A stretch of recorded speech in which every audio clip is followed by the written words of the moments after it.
It's never happened to me before that the whole plot came to me literally in 2 minutes one morning. You know that the character's out there somewhere. It's like an old-fashioned radio when you're fiddling with the dial trying to tune it in. There are so many forces in the modern world that are just trying to hijack your attention for their own ends, to manipulate you or to sell you things. I think one of the many things that fiction can do is you're giving your attention to someone who takes it as seriously as you do for a purpose on which you're both agreed. Hello and welcome to Elena Meets the Author. I'm your host, Elena Bose. This podcast explores how authors create a world that we want to escape into. Join me as we demystify the magic that keeps us turning the page. Today's guest is John Lanchester, whose latest novel, Look What You Made Me Do, is, as one critic put it, good, mean fun. This satirical, dark page-turner is full of twists and turns, so pay attention. I found myself flipping back to earlier scenes like a detective trying to work out which nasty bit of work relates to which person. Two women, both Londoners from different generations and backgrounds, one a boomer, the other a millennial, find their lives intertwined, and not in a sweet, tender way. When a steamy Netflix megahit called Cheating, written by millennial Phoebe, becomes the show everyone's talking about, 57-year-old recently widowed Kate is alarmed to discover the show contains secrets, inside jokes, a private language from her secretly idyllic marriage to architect husband Jack that only she and Jack should know. It's a novel about love, loss, infidelity, and revenge, taking on popular culture intrusion into our personal lives, the private language of a long marriage, and generational warfare along the way. Revenge here is less a dish best served cold than a whole buffet of chilled platters. Please welcome John Lanchester. Hi, John. Hi, Elaine. Thank you for having me. My pleasure, my pleasure. I loved your book. Thank Couldn't you. put it down. So, where did this novel begin for you? I gathered that there was a spark that happened while you were brushing your teeth, but it had been percolating for a while.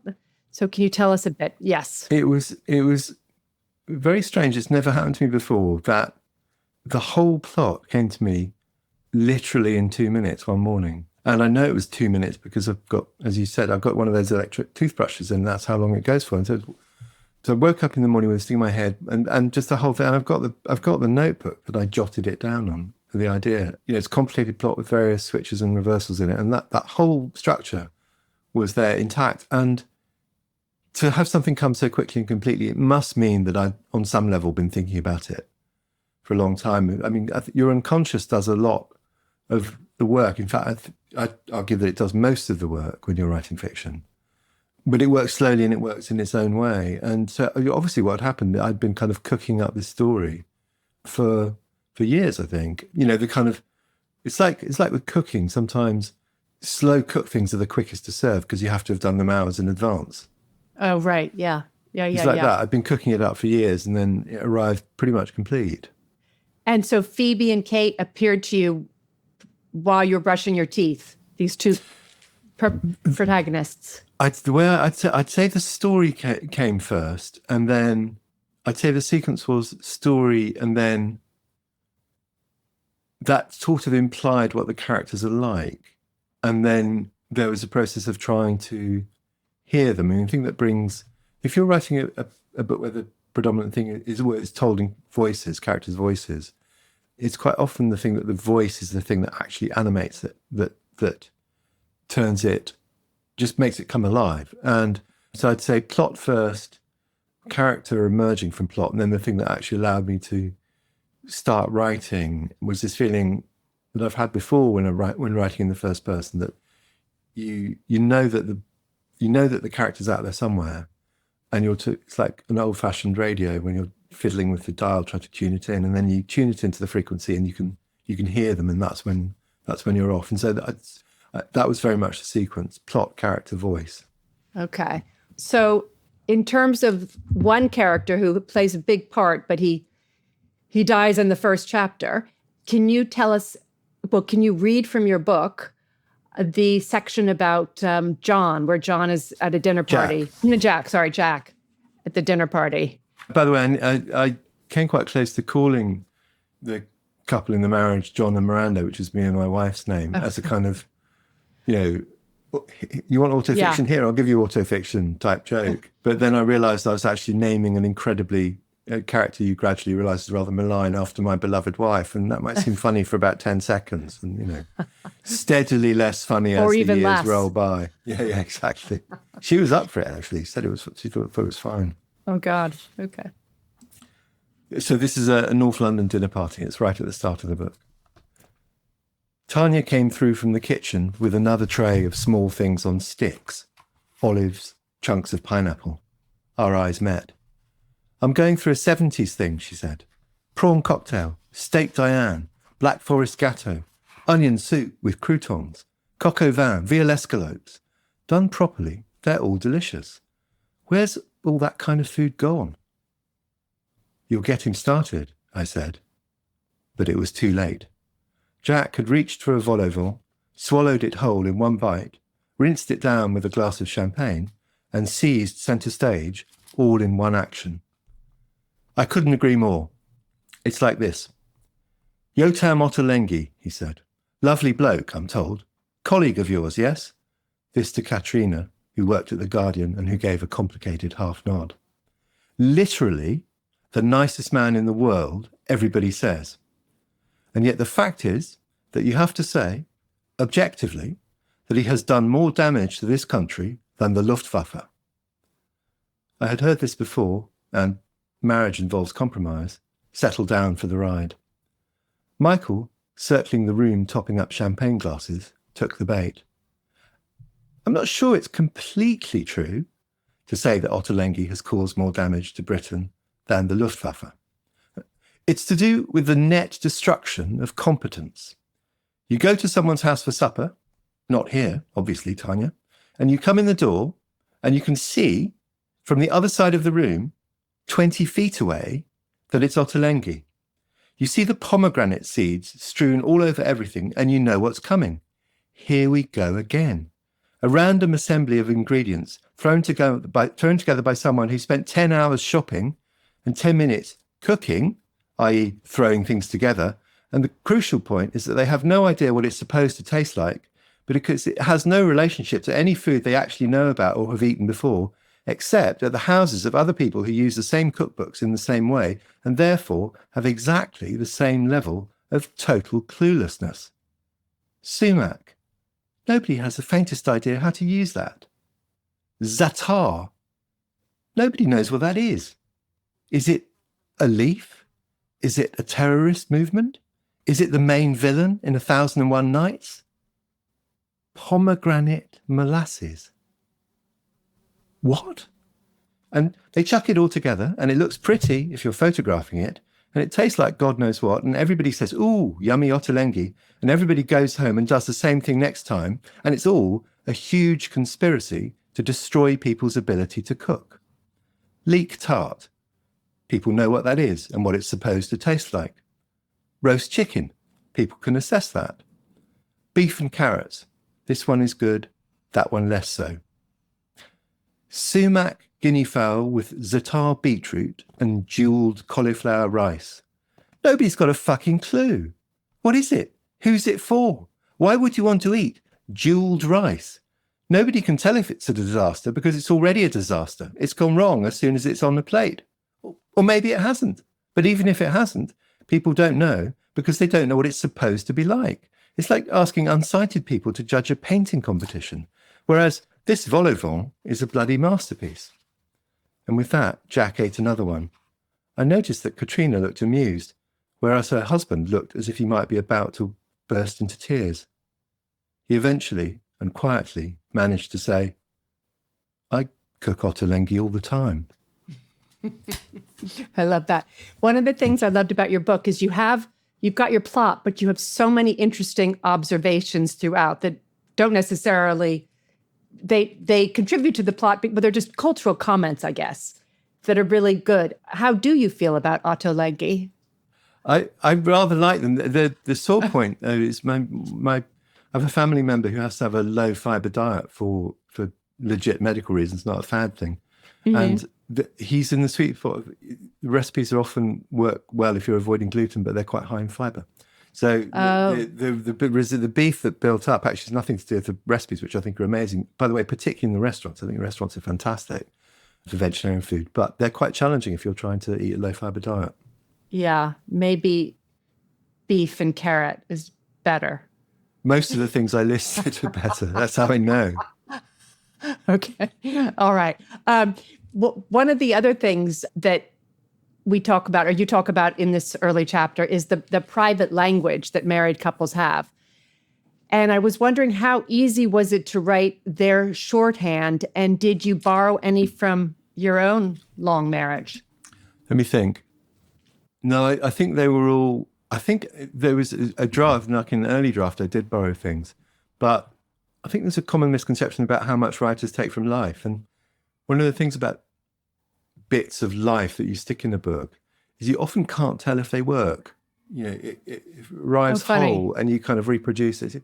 Does this fit? Does it not? And so there were a few of the things I put in the first time, I actually couldn't tell. Is that funny? Does it seem real? Because lots of things that actually happen don't seem real. And, you know, does it create friction with the reader? Is the reader is it pulling the reader out of it? And so the things that ended up in the book they are fictional. And there's one thing in the novel that is directly from the real life. There's a scene set at Soho Farmhouse, which is a spin-off of the already pretty horrific members club Soho House. It's as it was, Soho House is that much more horrific than real life, and Soho Farmhouse is that much more horrific than Soho House. And I went there. I knew I was going to put it in the book. Went there once, and there a couple who didn't know each other. They were women who'd been playing, I think, like a tennis lesson, I think, at the next table. And it's in the Cotswolds, the now fashionable Cotswolds. And one of them was talking about what hard work it was, and no one understood the difficulty of having 5 Airbnbs in the Cotswolds that she was renting out simultaneously in a kind of nobody knows my pain way. And the other woman was talking about the renovation in the house she's in the Cotswolds, which was so grand and extensive that she had to employ 2 separate chartered surveyors working on the project. And that also in a very much nobody knows how much pain I've been through way. And that was too, and that is wholesale in the book, but pretty much everything else is made up. You mean you eavesdropped that? That's word for word, yeah. I also loved in that same scene, eavesdropping, the father who wanted to be anywhere but where he was. Yeah, well, that's the thing you often notice. My friend Jonathan Coe, novelist, about a decade ago, there's a thing in one of his books with I think it's a dad again playing in quotes, actually, not with his children in a park, and he describes it very well.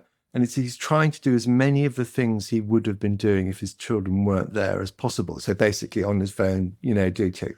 I was just very struck by that. So that is the thing I now watch out for in contemporary life, that thing about people with children who, in theory, because it's your holiday or weekend, or they're in theory looking after them full time. And in fact, their energies are entirely devoted to doing the things that they would be doing if they didn't have children at all. Right.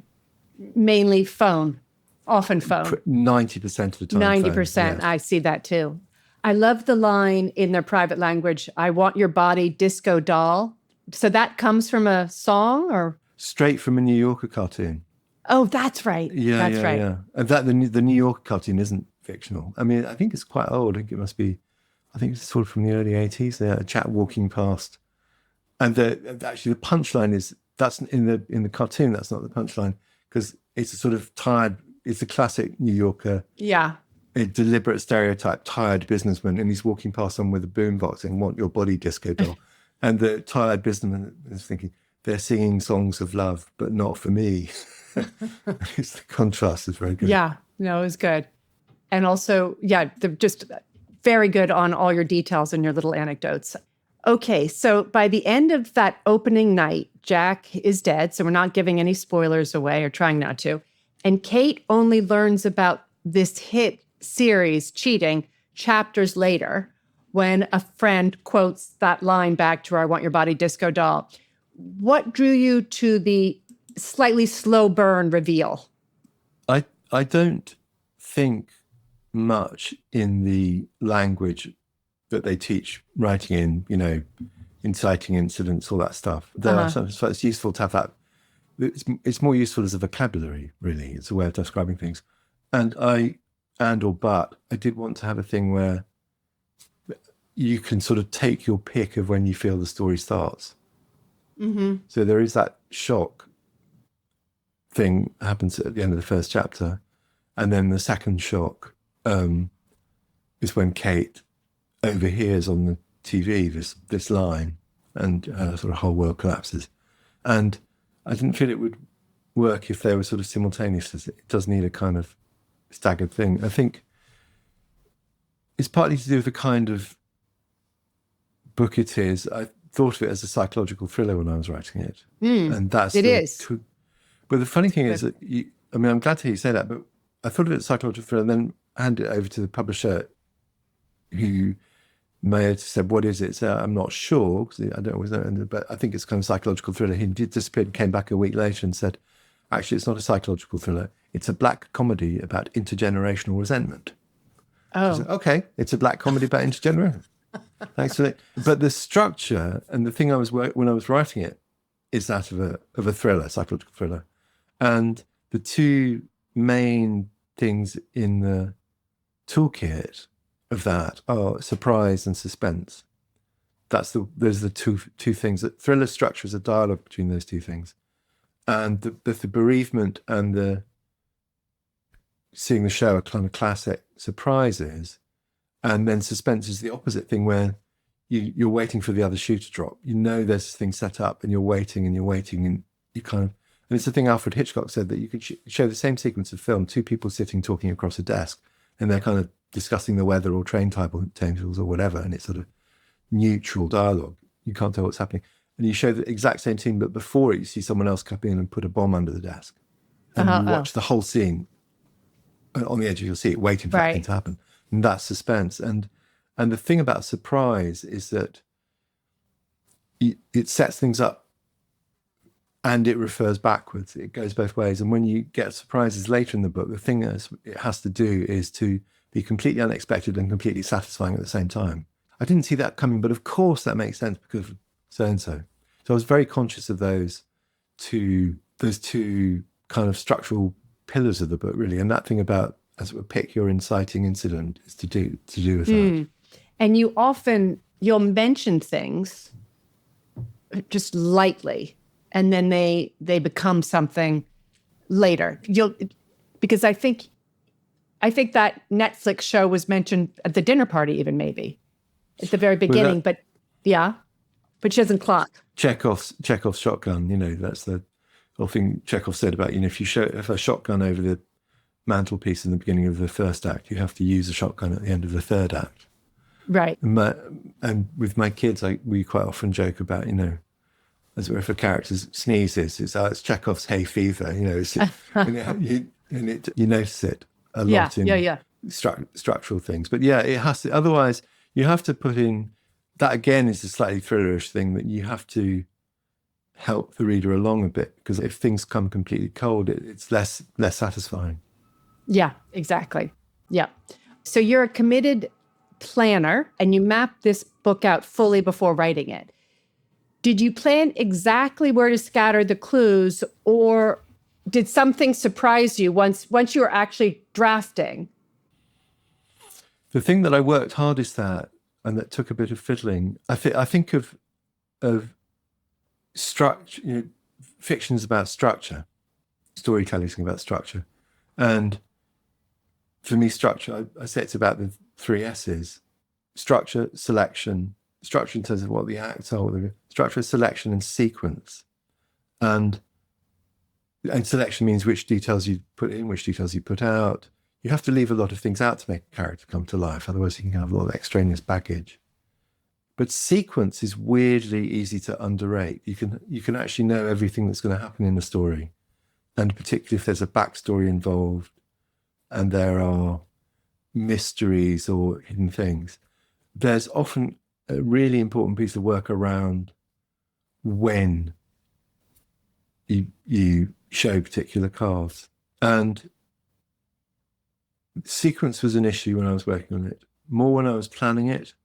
And there's a flashback sequence when we see Kate and Jack at university, and that took a bit of thinking about where it would go. And there's also a classic thing, having said what I said earlier about, for me, those, the kind of classic screenwriting and story language, I find it more helpful as a vocabulary than as actual kind of I think, the kind of Hollywood version of it is too strict, that stories are looser and more fluid and more interesting if you don't regard these things as kind of precepts that you have to follow. But there is something very interesting and helpful, I find, about the idea of a midpoint, the point at which the kind of fulcrum of a narrative that goes one way kind of starts coming back the other way. And that took a bit of thinking. Here's the midpoint that's in when this Kate one. realizes. Oh, that's the midpoint. Yeah. And the balance between what the things that set the story off and the inciting it, that I'd like to get straight before I start writing. I can't remember if that was kind of completely before I wrote a line of it. I don't think it was. I think it'd be more honest to say I started writing knowing that was an open question and sort of resolved it. Yeah. While I was working on it. I loved the whole university scene. Oh, thank Gives you a real idea of Kate. Yes, I mean, part of the thing about the balance between two characters is because Kate has this terrible thing happen at the beginning of the book, it makes you kind of feel quite close to her, whereas Phoebe's rather spiky, difficult person who rather prides herself on being difficult and spiky. And so you don't necessarily immediately warm to her. And then there's a sort of blurring and movement the other way as you actually realise that, Kate isn't quite whom she seems to be at the beginning, and Phoebe has things in her life that kind of account for her being the way she is. So that was a very deliberate thing of kind of the empathy or sympathy of the novel kind of moves back the other way. Definitely. Your male characters often seem strangely helpless. Things happen to them or they simply flee to Australia. Is that deliberate? The thing about Jack being, because I thought of that as being, in a way, three main characters in the book, but it's narrated by the two women, but Jack's very important. I mean, in a sense, Jack's the protagonist. You could say he's the person that the kind of story revolves around.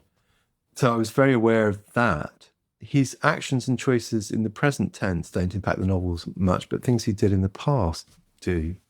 Whereas, a lot of the other men are kind of in a fairly straightforward way, useless. But I've noticed that that very competent women often seem to slightly like useless men. Like I was thinking about this about GPs. I know a few doctors. Every GP I know is married to a total no good Nick. Oh. And if you say that to them, they sort of think about it for a minute. They say, "Oh my God, that's completely true." So I've always been interested in that so way that around. they're free to do their own thing. They're free to take charge because that's the women. I don't know, but you get the whole thing in relationships about contrast gainers, because it's so often in a couple, one of them's really nice and the other one's completely horrible. I mean, it's too often. It can't just be a statistical glitch. It happens all the time. And I think that's to do with contrast gainers, that they both feel it kind of shows them up in a particular way. And in a way, the nice person has the horrible person do the being horrible for them. And the horrible person has the nice person to make things easier. Just a theory, but... Yeah, no, it's not a bad theory. Honestly, about my parents. Not saying that my mother wasn't horrible, but my father was very nice and he would get her to do his dirty work. Yeah. Well, in the creative professions, I think the thing that's most like that is having an agent. The agent is basically your evil twin. So you can be, no, I love the idea. Whereas your agent can just say, just shut up and give me the third number. I'm dying of boredom here. I just want your third number. Yeah. Well, Perfect. You can be, oh, darn, so cool. No, I'd love to work together. Okay. Let's see. Phoebe's mother is truly horrendous, which did make me empathize with Phoebe. So when Phoebe's describing toxic mothers, she says they fall into three categories: bitch, vampire, and squid. And then her mother miraculously manages to be all three. Can you walk us through those classifications? Well, bitch is the easiest. We all know people who are just straightforwardly horrible. Vampire, tend to, and by the way, both of these are both genders. It's just Phoebe's talking about her mother, so it's not exclusive.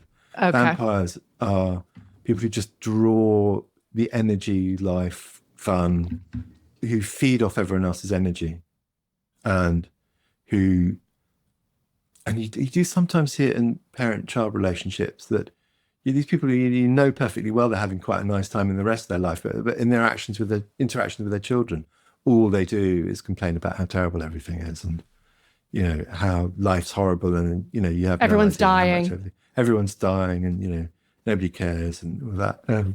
And it's like total vampire mode of kind of feel sorry for me, feed me with your empathy, even though there'll never be enough. And then a squid is a person who has the ability to just, like a squid spreads its ink around them. Squids are those people who have their ability to just, as soon as they walk in a room, they can just project their mood. And you get this kind of cloud of gloom immediately emerging from them. And they just sort of move through life with this kind of emotional atmosphere that you can't help but notice. And so those are the three categorizations that, and Sarah, Phoebe's mum, according to Phoebe, remember, Phoebe's mum manages to be all three rolled into one horrible package. Yeah, I know all three types. I guess that maybe they're pretty common. The other thing I think there's a general, because my parents died last century, so it's a long time. They both are quite young. And that's a loss, and I miss them.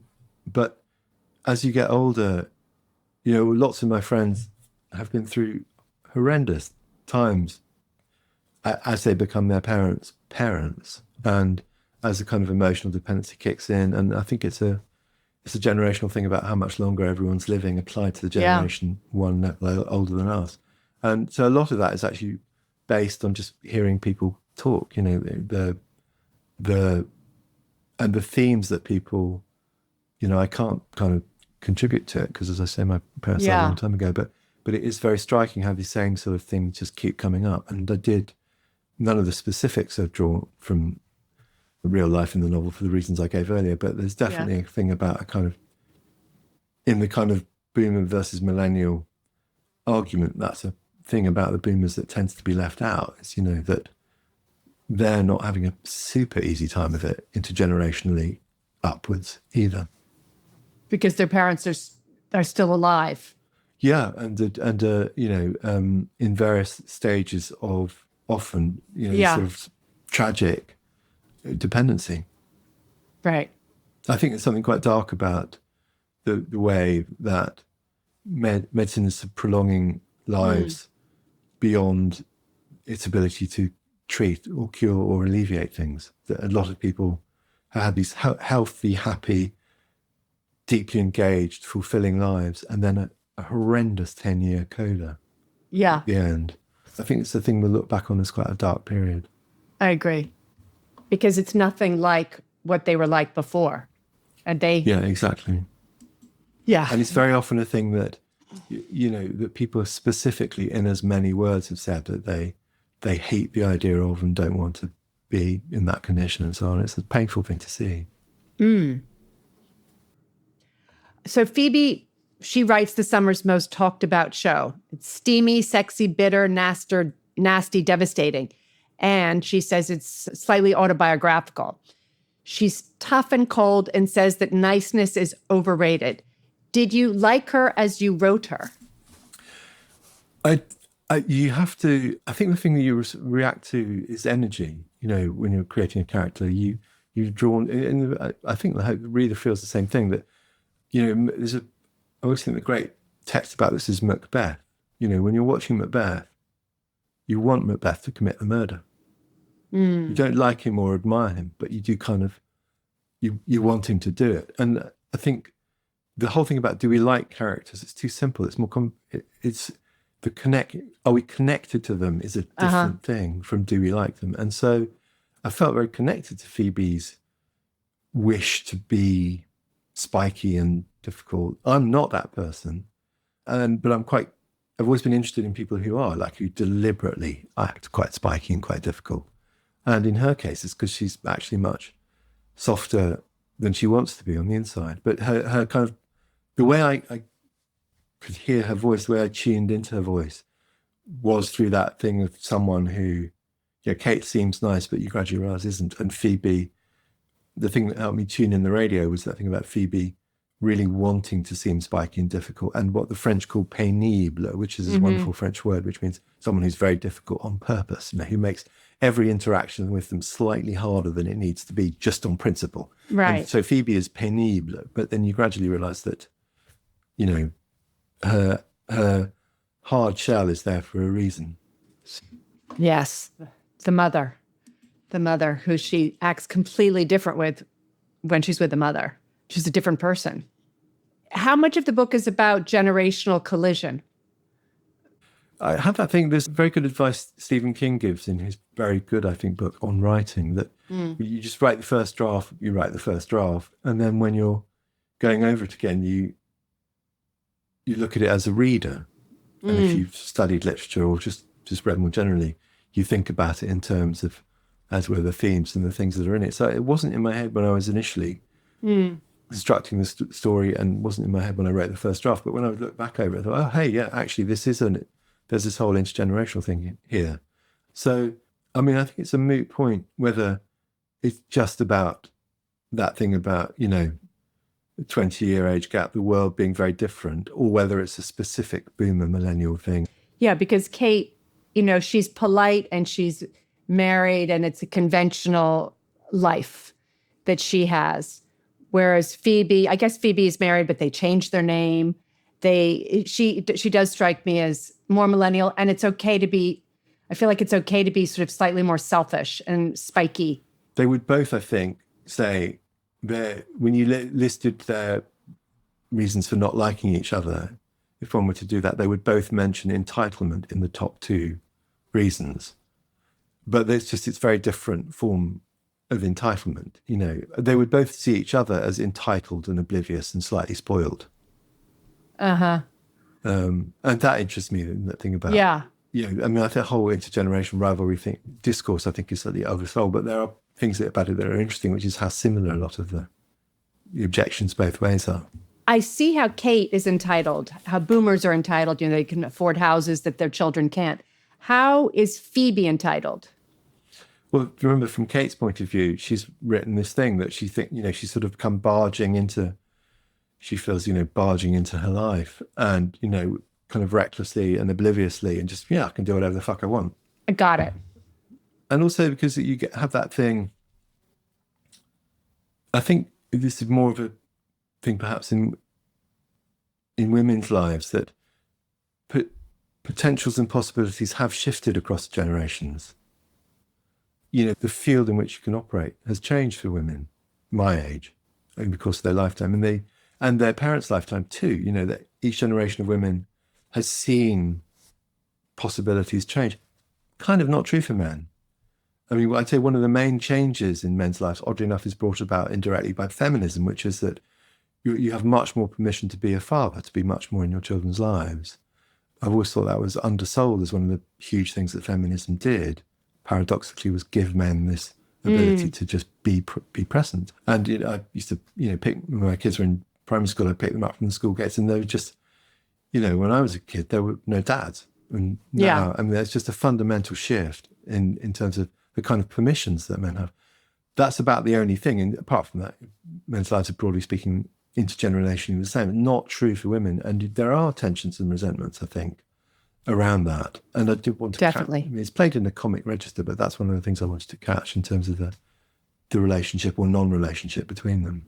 No, you did. My daughter, she worked where her boss, who was about 20 years older, was sort of resentful about how much maternity leave the younger group got. And I don't even think it might not have even existed for this 50-plus-year-old woman. And my niece is just, or my husband's niece has just had a baby, and the husband's getting 6 months off, as is the wife. But the husband's getting it too. Yeah. That would it's not really have... interesting, those shifts.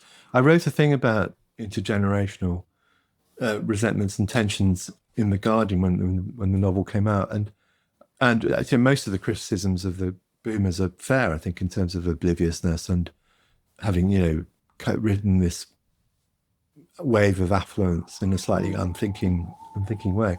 But there is a counter narrative too about the ways in which life was hard that's been forgotten, difficult. And I started kicking myself because just after I finished the piece, I came across a really good one, which was here in the UK.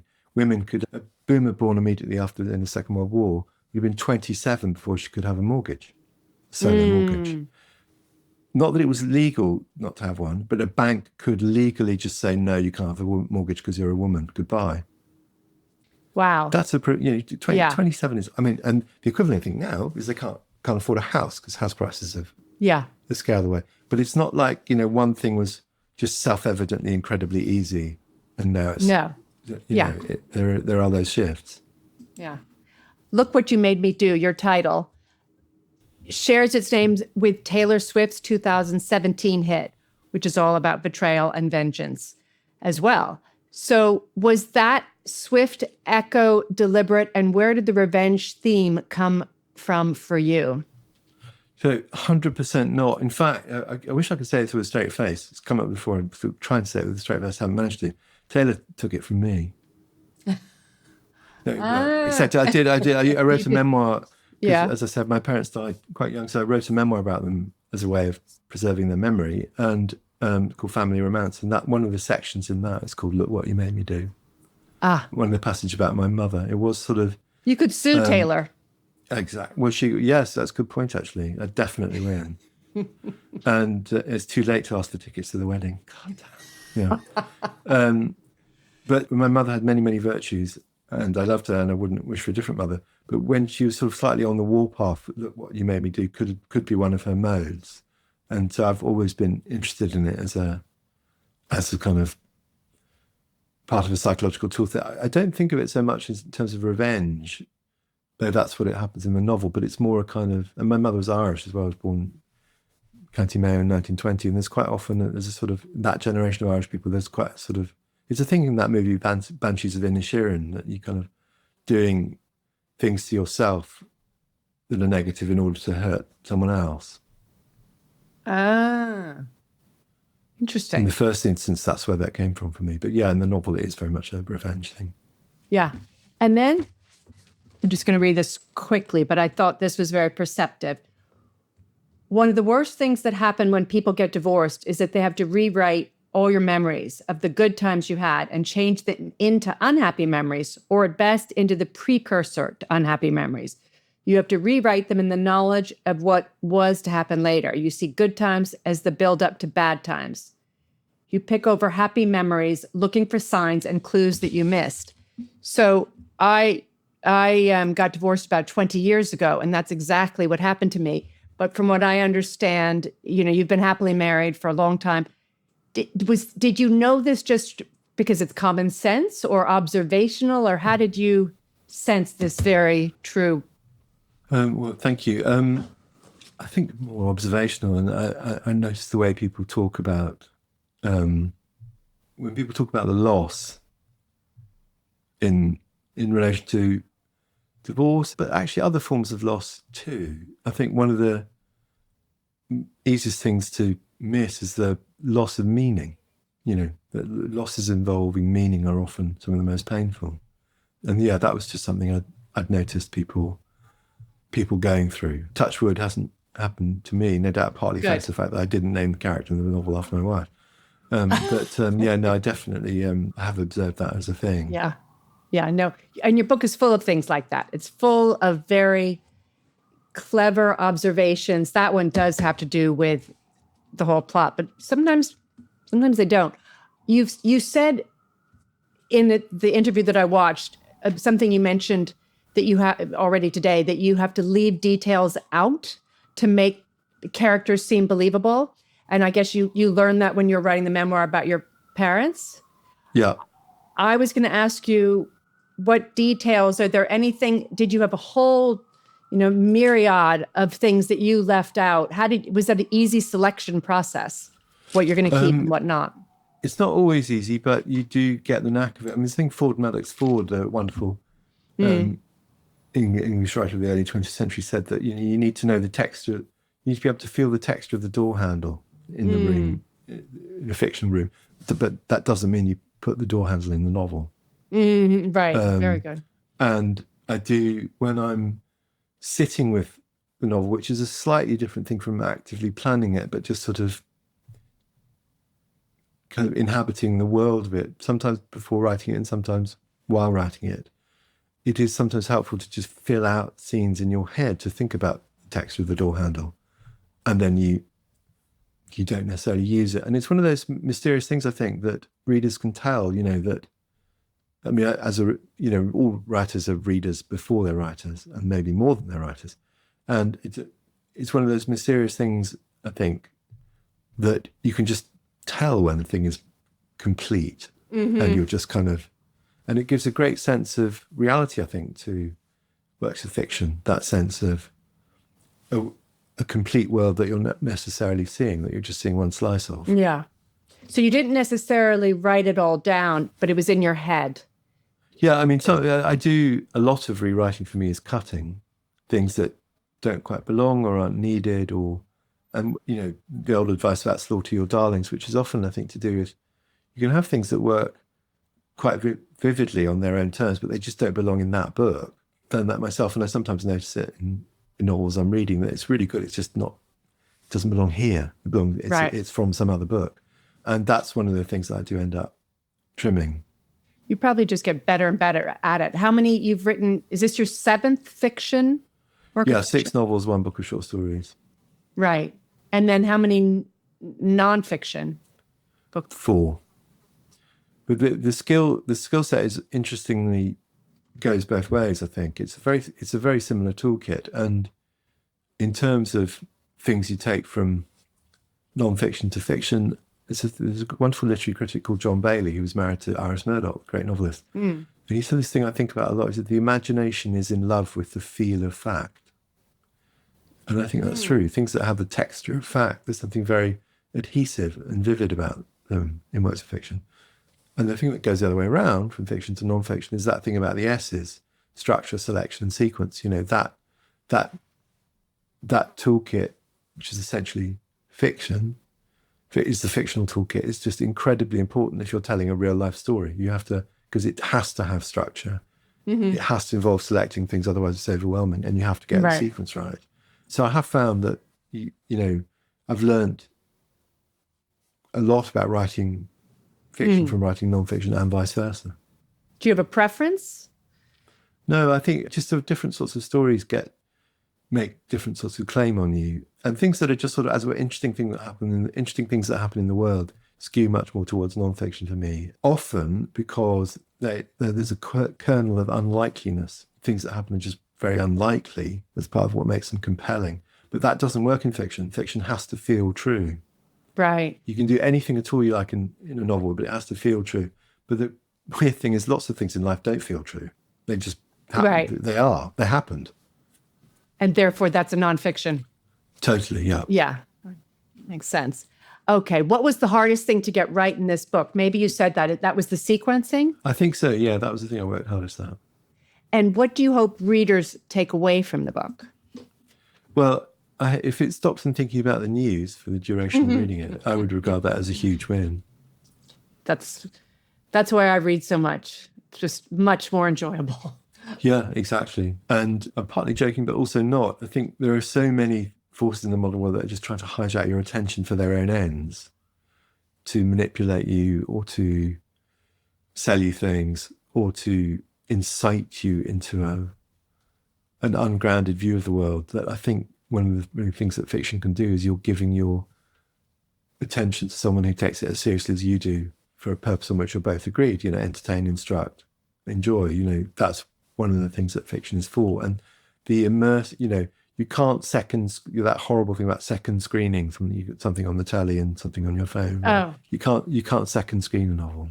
No, you can't. Are you not on social media? I don't think you are you? I'm not, no. Yeah, and you don't have a website. No, I probably should. But the social media thing is that thing about, I've already said a thing that will look dark in this period in retrospect. I think we will look like we were being incredibly reckless with our attention. Yeah. Like, there's a very, very important thing about our attention, which is your life is the sum of your actions and what you do with your attention. That's the whole of it. That's the whole thing. And there are large corporate forces that have realized that, but I think on an individual scale, that penny hasn't fully dropped. And we'll look back at this and think, oh, what were we thinking? Yeah. And to think you and I are born the same year, and to think what we didn't have phones, we didn't have any of this. And how did we survive? Quite well, right? Yeah, we were fine. We were totally fine, everything. And I know with Google Maps, I'm just horrible because I don't try to think of directions anymore. And that is, as research saying, that is a use it or lose it thing, kind of special. And I've noticed that with my sons are in their 20s, and I've noticed it's a generational thing. And they and their friends are really smart, switched on people. Yeah. But they're terrible map readers. Like they come out of the subway station and they just head in the wrong direction. Or they get off the bus at the wrong stop and don't realize, and it's because that thing that is very deeply ingrained, just you learn those skills by using them. Yeah. Smartphones just sort of taken that away. They have. My last question is, if Look What You Made Me Do became a Netflix hit of its own, a cheating, if you like, who would you cast as Kate, Phoebe, Jack, and Phoebe's vile mother? Oh my word! I haven't got that far in my head to. So you don't think of people when you're writing. You don't have sort of a person that you're visualizing,